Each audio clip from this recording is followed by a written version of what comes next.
தமிழக அரசு சார்புல இருந்தே வாதம் வைக்கும்போது என்ன சொல்றாங்கன்னா, ஆ. அவங்க கிட்ட வந்து போதிய அளவுக்கான அணைகள் இருக்கு. நீதிமன்றம் படி அவங்க வந்து குடுக்க வேண்டிய தண்ணீரே வந்து நமக்கு குடுக்காம தான் பல நேரங்கள்ல இது பண்றாங்க. அப்படின்ற ஒரு வாதத்தையும் வைக்கிறாங்க. தமிழக அரசு சார்புல இருந்து. நீங்க தமிழக அரசு சார்பில் வந்து வெறும் வாதத்த வச்சு என்ன பண்றது? அவரு முகில் ரோத்தகி தான் அந்த கேஸ் அட்டெண்ட் பண்ணாருன்னு நெனைக்கிறேன். கபில் சிபலா எனக்கு அது சரியா தெரியல.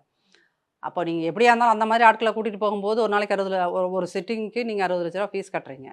கட்டி என்ன பண்ணீங்க? உங்க மனுவ ரிஜெக்ட் ஆக பண்றதுக்கும், சரியான வாதத்த வைக்கல. உங்களுடைய அதே உச்சநீதிமன்றம் சொல்லியிருக்கும். உங்களுடைய இந்த வாதங்கள் இரு மாநிலத்துக்கும் இடையே கலவரத்த மூட்டுற மாரி இருக்குன்னு சொல்லியிருக்காங்க. கமெண்ட் சொல்லியிருக்காங்க. அப்போ நீங்க மத்த எல்லா விஷயத்துக்கும் உச்சநீதிமன்றத்தில வேற மாதிரியான தீர்ப்பு வந்துருச்சுன்னா, அவங்கள உச்சி குடுமி மன்றம்லலாம் விமர்சனம் பண்றீங்கல்ல.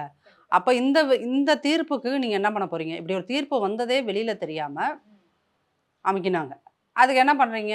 இவங்க வந்து இந்த டெப்டி சிஎம் போய் டி.கே. சிவகுமார் கிட்ட போராடி, எதையாவது பேச்சுவார்த்தை நடத்தி, இந்த நீரை மீட்டு கொண்டு வர முடியாது இல்லையா? இந்த அணை கட்டுவத தடுத்து நிறுத்த முடியாது.